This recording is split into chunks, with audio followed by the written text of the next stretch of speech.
Hello, welcome back to my channel. It's Rosie Rosette 2020. How are you guys doing? Good, I hope fine. Good. Okay, so what is it? It's July 12th, 2020. Tell me, what is it when people who do something that everyone, prides them on and suggests, oh my God, you've done this. And then you do it and they wonder did how were you able to do it? How did you get there? And how did you get that? Did they get a Benz? They've had multiple Benzes. But if you get a Benz, it's like, well, how did you do this? How did you do that? You know what I'm saying? They have multiple houses, but when you get a house, they're just like, oh, well, how'd you get that? Did your mama buy it for you? They have a Louis Vuitton. You get a Louis Vuitton. Oh, who bought that for you? Your mother? I used to do that. Who bought that for you? Why are you worried about who bought it for me? You didn't buy it for me. I didn't ask you for any money, so why do you care who bought it? You see what I'm saying? Well, so I have this aunt. I'll give you an example. I have an aunt who traveled, her and husband, who is,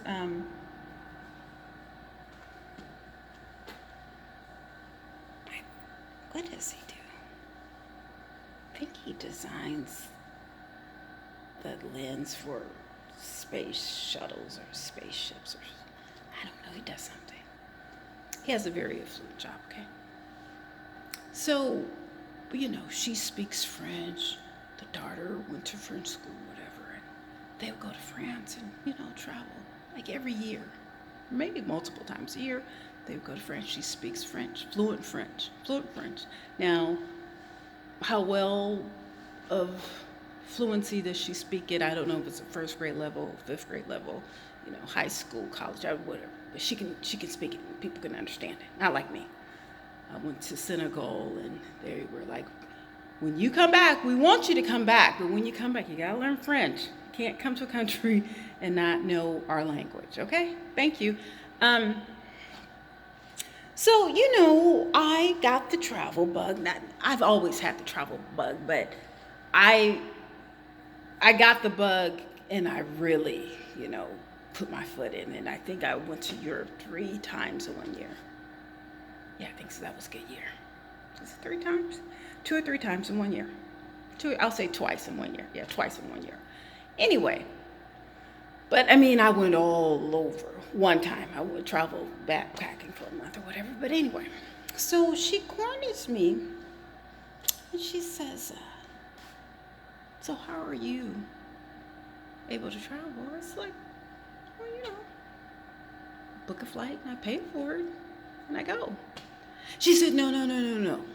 How are you able to travel all of these places? She said it just like that. And I was like, excuse me? She was like, well, I would just like to know, how exactly are you able to travel? I guess to Europe or what? I don't know if I took her title of, the most traveled in the family or so. I don't know.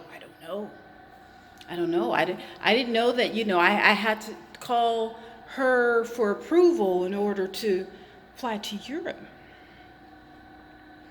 But actually, she was the one who, when she found out, I guess the first time I was going, because I'd never been to Paris. I've always wanted to go to Paris. It's always been for her, whatever. She says, I was just going to Paris. She said, no, if you go, you have to go to Rome. You would like Rome. It's like, okay. It's like, all right. I don't know why she said it, but okay, fine. I booked it.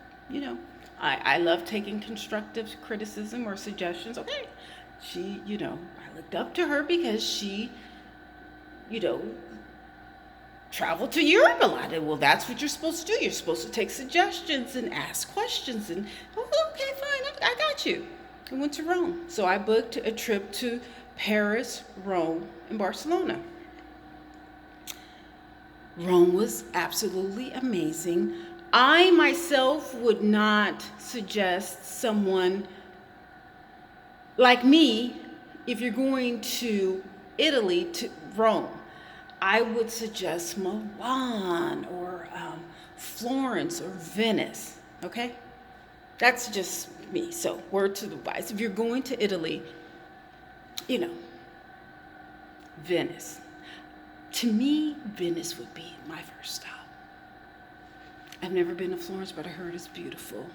Milan, if you love fashion, listen, if you love fashion, Milan should be your first stop in Europe. Not Paris, Milan. Milan is where it's at. You know, Milan, they have, well, Italy, House of Gucci, Dolce & Gabbana, Ferragamo. That's where you go if you like fashion, okay? But she said Rome, so I picked Rome. And, you know, okay, fine. You know, I didn't ask her for money or anything like that. But, so this was afterwards. I think I had hit some more European countries. I don't know. I've been to Europe numerous times now.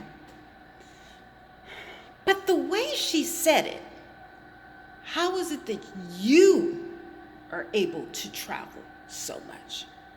Now, she wasn't the only person to say that to me, but she was the first.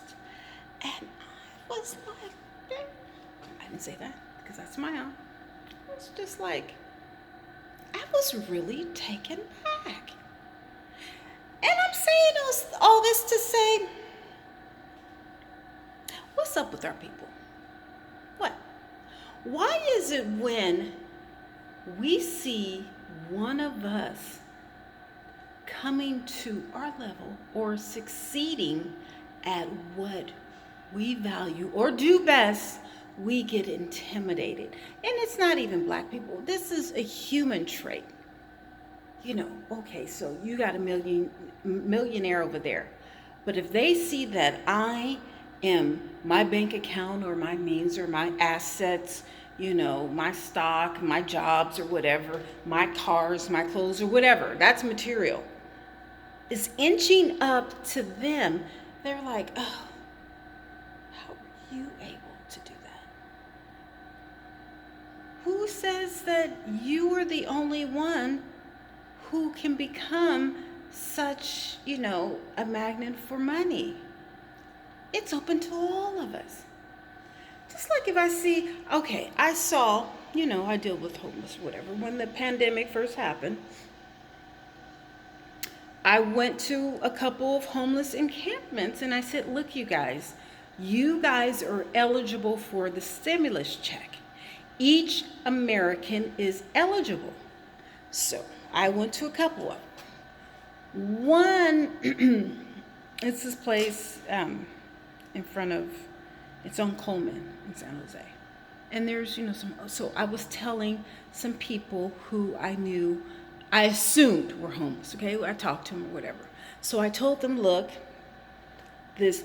get an account, get a debit account, get something, get on the internet. I showed them the actual URL, the website to where you need to go to put your name in it or whatever. Look, I'm not a hater, okay? I'm not a hater whether I have negative amount in my bank account, non-sufficient funds, or if I have $1 billion.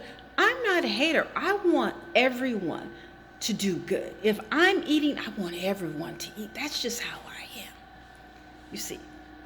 So what happened, a guy who was ear hustling heard what I was saying, found the website, applied for this stimulus check, applied for the $10,000 grant, and also, which I said, they are, for the homeless, they have housing, you know, for the motels for the homeless during this pandemic.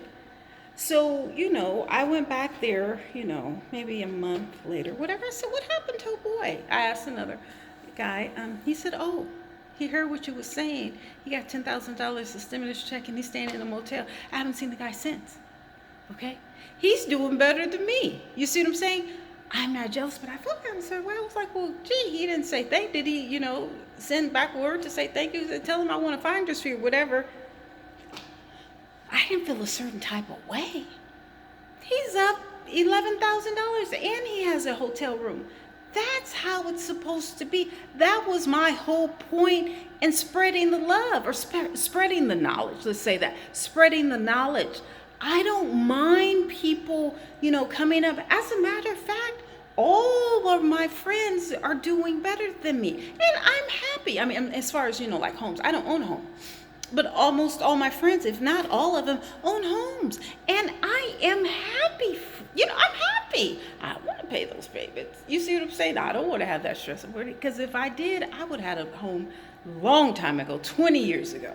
Please believe me, it could have happened. My mother asked me numerous times. I wasn't ready for that responsibility. I'm still not. When I am, you'll see me in one. It doesn't have to be, spectacular. As a matter of fact, there's a lot of cute little cottages in my city, and I see them, and they are adorable. Adorable. Just like maybe 800 to 900 square feet or something. The cutest little cottages, and people, maintain them. The flower. It's not. You don't have to have a big house to be happy.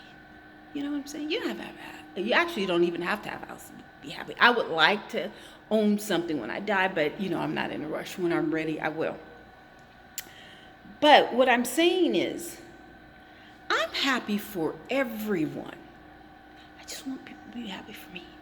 When I go on a trip, when I lose weight, when I wear the pink hair, when I take a nice picture, you know what I'm saying? When I say I'm in good health, when I get a good job, when I get a nice car, whatever. But it's not like that. It's not. I don't know what's wrong with you people. You call me and say, hey, no, I'm happy for everyone. But would I become disappointed? Okay, I'll say, I post pictures of everywhere I go, mostly after I go, or, whatever. No accolades. Some people click like, well, it's okay. Whatever. I'm not doing it for them. I'm doing it for my own experience. But then when people call or tell me or contact me, hey, I'm going to Vegas. Oh, okay. That's good. Do you need some suggestion? No, I'm just letting you know I'm going to Vegas. Oh, okay. Like, so do you want me to write you, an Oscar nomination for going to Vegas when I've been, whatever, you never said nothing. Oh. But you want me to be ecstatic about you going to Vegas? I don't get it. I don't get it. I don't know. I'm bewildered as to how you want me to respond to you going to Vegas or Miami. Okay, good. That's great. I hope you have a good time. And I do. If they want advice, I have nothing but advice to give them. I'm not going to be your travel agent. I know one cousin, she booked a cruise from Venice. I think she was going to Mediterranean. She wanted me to find a flight for her or whatever. Well, she booked in the middle of July. You don't do that. To Europe, the airfares are astronomical. You can find it. But I'm not a travel agent. I'm not a travel agent. I remember another cousin asked me who was going to Vegas. She was like, oh, I'm going to Vegas. Do you have any suggestions? She was asking me questions. Well, at the end of her trip, she thanked her travel agent, didn't say anything to me. Well, I just no, you guys keep all of those questions for people who you pay to do that, especially when you don't give accolades at all. I'm not doing it for your accolades, but I'm just saying what's up. So back to the person who demanded that I tell her how I do it, which I wasn't on well, maybe I was. Yeah, actually I was. She didn't know about it, but I was. But, I'm not Oprah. I'm not doing how I got to Europe or, whatever. And it was the way she did it, like, you peasant, how dare you travel? You're not supposed to, even though I've been traveling, my entire life or whatever. How dare you? I just don't get people.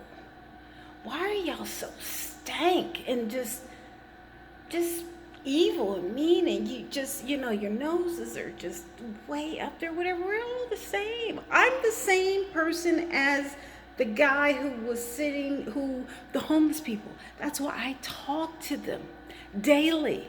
They come up to me and say, hi, hey, how you do? I compliment them on, whatever, something, we joke around, because they're still people. I'm not above them in any shape, form, or fashion. But you guys don't seem to understand that. You think that someone's homeless is on drugs or whatever, and they're beneath you. You don't talk to them, you don't greet them, you don't ask them how they're doing. You don't say anything. You just keep walking. That's not the appropriate thing to do. I'm not saying put your life in jeopardy, but I'm saying have some type of conscious effort to make your surroundings better.